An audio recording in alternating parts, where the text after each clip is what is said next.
Hello friends, সবাইকে welcome জানাই নতুন একটি ভিডিওতে। এই মুহূর্তে যে গুরুত্বপূর্ণ আপডেটটির দিকে আমরা নজর রাখবো সেটি হচ্ছে স্কুল সার্ভিস কমিশনের গ্রুপ সি অযোগ্য ক্যান্ডিডেটদের লিস্ট প্রকাশ, র্যাঙ্ক জাম্প করে চাকরি পাওয়া ক্লার্কদের তালিকা প্রকাশ। স্কুল সার্ভিস কমিশনের 26,000 চাকরি বাতিল মামলায় অযোগ্য ক্লার্কদের লিস্টে কাদের নাম আছে তা আমরা জানবো। কতজনের নাম আছে সেই লিস্টে তাদের অল ডিটেলস দেখবো আমরা। র্যাঙ্ক জাম্প করে কাদের চাকরি দিয়েছে সেই লিস্ট প্রকাশ স্কুল সার্ভিস কমিশনের। এসএসসি তাদের রেকমেন্ডেশন দিয়েছে কিনা, পর্ষদ তাদের অ্যাপয়েন্টমেন্ট দিয়েছে কিনা, সেই সমস্ত ক্যান্ডিডেটদের গ্রুপ সি অর্থাৎ ক্লার্কের চাকরি যারা অবৈধভাবে পেয়েছে তাদের লিস্ট আমরা দেখে নেব। তো সরাসরি আমরা সেই লিস্টের মধ্যে চলে যাব। তো ভিডিওটি সম্পূর্ণ দেখার অনুরোধ রইল। চ্যানেলটি নতুন হলে অবশ্যই একটু সাবস্ক্রাইব করে রাখার অনুরোধ রইল। তো চলুন সরাসরি আমরা লিস্ট দেখে নেব। গত 2রা আগস্ট 2024 তারিখে স্কুল সার্ভিস কমিশন সুপ্রিম কোর্টে যে এফিডেভিট দাখিল করেছে সেই দাখিলের মধ্যে যে অ্যানেক্সার এ রয়েছে, যেখানে সেই অ্যানেক্সার এ তে এই অযোগ্য ক্লার্কদের চাকরির তাদের যে লিস্ট প্রকাশ করেছে সেই লিস্ট আমরা দেখতে পাচ্ছি। তো দেখতে পাচ্ছি আমরা যে গ্রুপ সি ক্যান্ডিডেটস অর্থাৎ ক্লার্কের যে সমস্ত ক্যান্ডিডেট, গ্রুপ সি মানে clerk who have prima facie jump rank, যাদেরকে র্যাঙ্ক জাম্প করে চাকরি দিয়েছে এসএসসি, তাদের তালিকা তারা প্রকাশ করলো। তো প্রথমে আমরা দেখতে পাচ্ছি সিরিয়াল নাম্বার রয়েছে, এখানে তাদের রোল নাম্বার রয়েছে, প্রথম ক্যান্ডিডেটের রোল নাম্বার এখানে রয়েছে। প্রথম ক্যান্ডিডেটের নাম আমরা দেখতে পাচ্ছি অজয় নাম রয়েছে। তো তাকে র্যাঙ্ক জাম্প করে চাকরি দেওয়া হয়েছে, স্ট্যাটাস রয়েছে ইয়েস, এবং গট অ্যাপয়েন্টমেন্ট, তাকে অ্যাপয়েন্টমেন্ট দেওয়া হয়েছে, স্ট্যাটাসে রয়েছে ইয়েস। এবং রিমার্কসে দেখুন উল্লেখ করা রয়েছে নট রেকমেন্ডেড বাই WBSSC অর্থাৎ স্কুল সার্ভিস কমিশন তাদেরকে রেকমেন্ডেশন করেনি। Data provided by West Bengal board of secondary education অর্থাৎ মধ্যশিক্ষা পর্ষদ এই ডেটা প্রোভাইড করেছে যে তাদেরকে অ্যাপয়েন্টমেন্ট প্রদান করা হয়েছে। ইউটিউবের পলিসি মেনটেন করার জন্য আমি টোটালটা প্রকাশ করতে পারলাম না। তো দ্বিতীয় নাম্বার রয়েছে আমরা দেখতে পাচ্ছি অজিত, তাকে দুটোই র্যাঙ্ক জাম্প করা হয়েছে তাকে, এবং অ্যাপয়েন্টমেন্ট দেওয়া হয়েছে, ঠিক সেম আগের মতো স্ট্যাটাস রয়েছে। তারপর রয়েছে আক্তার, তারপর রয়েছে আলামিন, অলোক কুমার, প্রত্যেকের ক্ষেত্রে একই স্ট্যাটাস রয়েছে। আনন্দ রয়েছে, অনিন্দ রয়েছে, অনির্বাণ রয়েছে, আবির আছে, অরিত্র রয়েছে, অরূপ আছে, প্রত্যেকের ক্ষেত্রে not recommendation. School service commission তারা রেকমেন্ডেশন দেয়নি, কিন্তু মধ্যশিক্ষা পর্ষদ তারা অ্যাপয়েন্টমেন্ট দিয়েছে, একই স্ট্যাটাস আছে। এরপর আমরা দেখতে পাচ্ছি আশরাফুল, অসিত কুমার রয়েছে, অতনু রয়েছে, বলাই আছে, বঙ্কিম আছে, বাপি আছে, বিভাস আছে, স্ট্যাটাস সেম রয়েছে প্রত্যেকের ক্ষেত্রে। বিকাশ, বিকি, ব্রজেশ, দুটো চন্দন আছে এখানে, দেবাঞ্জন, দেবাশিস দুটো রয়েছে, দিলীপ রয়েছে, ফাল্গুনি আছে, ফারুক আছে, গোবিন্দ আছে। ডান দিকের স্ট্যাটাস গুলো আপনারা দেখে নেবেন। গোলাম আছে, গৌরী শঙ্কর আছে, গৌতম আছে, হিমাদ্রি, ইসরাত, জয়ন্ত, জয়মাল্য, কল্যাণী, কান্ত, কৌশিক, খোকা, কুন্তল, লিপিকা, মধুশ্রী, মলয়, মমতাজ, মানস।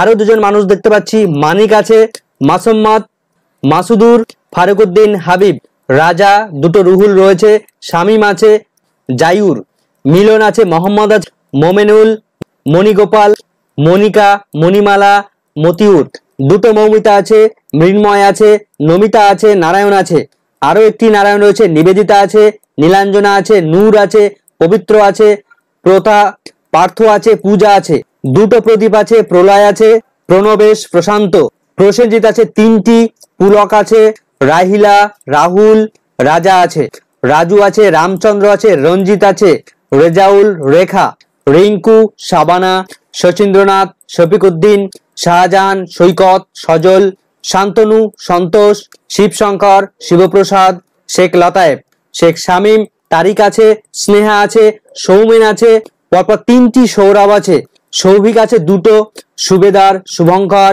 দুটো সুব্রত আছে, সুদীপ্ত, সুজিত, সুপর্ণা, সুরজিৎ, সুশান্ত, শুভঙ্কর, শুভ্র, স্বপন কুমার, স্বপ্না, স্বরূপ, তন্ময়, তরুণ। 132 নম্বরে তুহিনা আছে, তাকে র্যাঙ্ক জাম্প করে চাকরি দেওয়া হয়েছে, ইয়েস রয়েছে, র্যাঙ্ক জাম্পের ক্ষেত্রে স্ট্যাটাস, এবং তাকে অ্যাপয়েন্টমেন্ট দেওয়া হয়েছে, ইয়েস অপশন রয়েছে, এবং not recommended by WBSSC school service commission.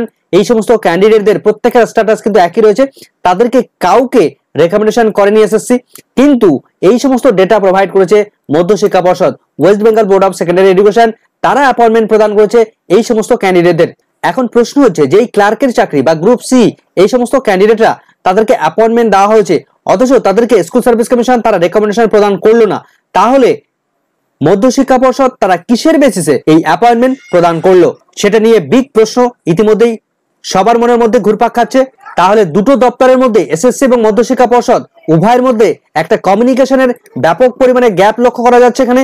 তো এই মুহূর্তে আমরা ক্লার্কের যে অযোগ্যদের তালিকা ইতিমধ্যে প্রকাশ করতে দেখেছি, টোটাল 132 জন অযোগ্য ক্লার্কের তালিকা আমরা লক্ষ্য করতে পারছি। তবে এসএসসি তাদের যে হলফনামা প্রকাশ করেছে 120 পেজের হলফনামা, সেই হলফনামার মধ্যে শুধুমাত্র ক্লার্কের যাদের র্যাঙ্ক জাম্প করে চাকরি হয়েছে শুধুমাত্র 132 জন ক্যান্ডিডেট, এমন ক্যান্ডিডেট রয়েছে। কিন্তু স্কুল সার্ভিস কমিশন এর আগে কলকাতা হাইকোর্টে তারা যে কয়েকটা হলফনামা দাখিল করেছিল, জমা করেছিল হাইকোর্টে, সেই হলফনামার মধ্যে এই ক্লার্কদের র্যাঙ্ক জাম্প করে চাকরি পাওয়ার সংখ্যাটা আরো অনেকটাই বেশি ছিল, যে সংখ্যাটা অনেকটা কমে এসে এই এফিডেভিটের মধ্যে 132-এ এসে দাঁড়িয়েছে। সেই সংখ্যাটা পূর্বের তুলনায় কিভাবে কমে এলো সেই হলফনামা কিন্তু ইতিমধ্যে কলকাতা হাইকোর্টে যেটা দাখিল করেছিল সেটাও কিন্তু সুপ্রিম কোর্টে ইতিমধ্যেই বঞ্চিত যারা রয়েছে তারাও কিন্তু সেগুলোকে শো করবে তারা। তো এসএসসি কে তার যথার্থ এক্সপ্লেনেশন দিতে হবে যে অ্যাকচুয়াল কি কারণের জন্য তারা এই সংখ্যাটাকে কিভাবে তারা কমিয়ে দিল, তার সদুত্তর স্কুল সার্ভিস কমিশনকে তাদেরকে দিতে হবে। তবে আরো জানিয়ে রাখবো যে স্কুল সার্ভিস কমিশনের এই তথ্য বা এফিডেভিটের সঙ্গে ইতিমধ্যে সিবিআই তারা যে রিপোর্ট সাবমিট করেছে বা এফিডেভিট সাবমিট করেছে, সেই রিপোর্টের সঙ্গে এসএসসির সাবমিট করা রিপোর্টের কিন্তু অনেকটাই পার্থক্য লক্ষ্য করা যাচ্ছে। ইতিমধ্যেই সেই রিপোর্ট হাতে এসে পৌঁছেছে, সিবিআই রিপোর্ট ইতিমধ্যে হাতে এসে পৌঁছেছে। তো সিবিআই যে রিপোর্ট, সেই রিপোর্ট নিয়ে ডিটেলস ভিডিও আসবে। স্কুল সার্ভিস কমিশনের সঙ্গে সিবিআই রিপোর্টের কি পার্থক্য আছে, সংখ্যাগত কতটা পার্থক্য রয়েছে, কতটা ডিফারেন্স রয়েছে, এবং কিভাবে অযোগ্যদের সংখ্যা সেখানে কমিয়ে দেওয়া হয়েছে, এবং সিবিআই তারা কি তথ্য প্রকাশ করেছে সেগুলো আমরা দেখে নেব। তবে দুটো কাউন্সিলের এই যে তথ্যগত ডিফারেন্স, সেই তথ্যগত ডিফারেন্স কিন্তু যারা অ্যাকচুয়াল যোগ্য ক্যান্ডিডেট তাদেরকে প্রবলেমে ফেলতে পারে। এই প্রত্যেকটা স্তরে অর্থাৎ নবম দশম একাদশ দ্বাদশ গ্রুপ সি বা গ্রুপ ডি প্রত্যেকটা স্তরের ক্ষেত্রে পূর্বের এফিডেভিটের তুলনায় এই যে নতুন এফিডেভিট দাখিল করা হয়েছে সেখানে সংখ্যা অনেকটাই কমে এসেছে। তো এর কারণ হিসাবে স্কুল সার্ভিস কমিশন তাদের পক্ষ থেকে যে বিষয়টা জানা যাচ্ছে, যে বিষয়টা তারা বলতে চেয়েছে যে দুটি দপ্তরের মধ্যে কমিউনিকেশনের গন্ডগোল লক্ষ্য করা যাচ্ছিল। যেমন কিছু কিছু ক্যান্ডিডেটদের একবার রেকমেন্ডেশন দেওয়া হলো, এরপর সেই ক্যান্ডিডেট যখন তারা স্কুলে গেল তখন তিনি গিয়ে দেখলেন সেই স্কুলের অ্যাকচুয়াল সেই সাবজেক্টের ভ্যাকেন্সি নেই। তো প্রথমবার মধ্যশিক্ষা পর্ষদ তাদেরকে অ্যাপয়েন্টমেন্ট দেওয়ার পর সেকেন্ড টাইম তারা যখন আবার ফিরে এলো যে অ্যাকচুয়াল সেখানে ভ্যাকেন্সি নেই, তখন মধ্যশিক্ষা পর্ষদ পুনরায় আবার তাদেরকে অ্যাপয়েন্টমেন্ট ইস্যু করলো। তো এভাবে স্কুল সার্ভিস কমিশন তারা কিন্তু তাদের যুক্তি খাড়া করেছে। তবে এখানে অনেকগুলো প্রশ্ন কিন্তু ইতিমধ্যে উঠে আসছে যে স্কুল সার্ভিস কমিশন তারা যে নতুন এফিডেভিট দাখিল করেছে সেখানে কোন রকম ভাবে ওএমআর মিসম্যাচ বা ওএমআর এর যে ফাঁকা ওএমআর শিট জমা দিতে আমরা দেখেছিলাম ইতিমধ্যেই স্কুল সার্ভিস কমিশনের অফিসিয়াল ওয়েবসাইটে প্রকাশ করতে দেখেছিলাম। কলকাতা হাইকোর্টের নির্দেশে যে ওএমআর শিট প্রকাশ পেয়েছিল শুধুমাত্র 9-10-এ 952 জন ক্যান্ডিডেটের ফাঁকা ওএমআর শিট প্রকাশ করতে দেখা গিয়েছিল, সেখানে কোনো একটা সিঙ্গেল সার্কেলও গোল করা ছিল না। তো সেই সমস্ত ক্যান্ডিডেটদের চাকরি অবৈধভাবে হয়েছে। কিন্তু এই যে নতুন এফিডেভিট সুপ্রিম কোর্টে তারা যে দাখিল করলো সেখানে সেই ওএমআর এর ইস্যু কোনো তথ্যই নেই, অর্থাৎ ওএমআর রিলেটেড কোনো বিষয়বস্তু এই এফিডেভিটের মধ্যে কোনো কিছু উল্লেখ করা নেই। তাহলে কি স্কুল সার্ভিস কমিশন তারা কি বলতে চায় যে কোনো রকম ভাবে ওএমআর মিসম্যাচ হয়নি বা ফাঁকা ওএমআর শিট জমা করে তারা চাকরি পায়নি, কোনো ক্যান্ডিডেটকে তারা চাকরি দেয়নি, এটা কি তারা বলতে চায়? যদি সেটাই তারা বলতে চায় তাহলে কিন্তু স্কুল সার্ভিস কমিশন তারা কিন্তু ফেঁসে যেতে পারে, নয় ফেঁসে যাবে। তার কারণ আমরা দেখেছি অলরেডি ফাঁকা ওএমআর শিট জমা করে বহু ক্যান্ডিডেট তারা চাকরি পেয়েছে। তো কোনো তথ্য যদি এসএসসি লুকাতে চায় তাহলে কিন্তু তারা ফাঁসবে। শুধু তারা স্কুল সার্ভিস কমিশন ফেঁসেও যদি কোনো লাভ হবে না, তার কারণ সেখানে যে সমস্ত ক্যান্ডিডেটরা অ্যাকচুয়াল সঠিকভাবে চাকরি পেয়েছে, যোগ্য ক্যান্ডিডেট, তারাই ফাঁসবে বা তাদের চাকরি সংকটপূর্ণ অবস্থায় এনে ফেলবে স্কুল সার্ভিস কমিশন। তার পাশাপাশি আরেকটি ইস্যু ছিল যে প্যানেল এক্সপায়ার করে যাওয়ার পর যাদের নিয়োগ হয়েছে সেই তালিকাও কিন্তু এই নতুন এফিডেভিটের মধ্যে নেই। পূর্বের এফিডেভিটের মধ্যে সেই বিষয়গুলো আমরা দেখতে পেয়েছিলাম, কিন্তু এখানে সেই তথ্য কোন রকম ভাবে তারা প্রকাশ করেনি। তো আজকের এই ভিডিওতে আমরা র্যাঙ্ক জাম্প করা গ্রুপ সি ক্যান্ডিডেট বা ক্লার্ক ক্যান্ডিডেটের তাদের অযোগ্য ক্যান্ডিডেটদের লিস্ট আমরা দেখলাম। এর পরবর্তী ভিডিওগুলোতে প্রত্যেকটা স্তরের ক্ষেত্রে আউট অফ দ্য প্যানেল, অর্থাৎ যে সমস্ত ক্যান্ডিডেটরা প্যানেলের মধ্যে ছিলেন না তাদেরকে চাকরি দিয়েছে এসএসসি, সেই লিস্ট আমরা দেখব পরবর্তীতে ধাপে ধাপে। প্রতিদিনই নিত্য নতুন ভিডিও আসবে, সুতরাং চ্যানেলটির সঙ্গে জুড়ে থাকবেন। নতুন হলে অবশ্যই একটু সাবস্ক্রাইব করে রাখার অনুরোধ রইল। সেই সঙ্গে ডেসক্রিপশন বক্সে টেলিগ্রাম চ্যানেলের লিংক দিয়ে দেবো, সেখানে আপনার টেলিগ্রাম চ্যানেলের লিংক যুক্ত হয়ে যাবেন পরবর্তীতে বিভিন্ন ধরনের পিডিএফ গুলো পেতে। তো আপাতত ভিডিওটি এখানে শেষ করছি। সম্পূর্ণ ভিডিওটি দেখার জন্য সকলকে ধন্যবাদ।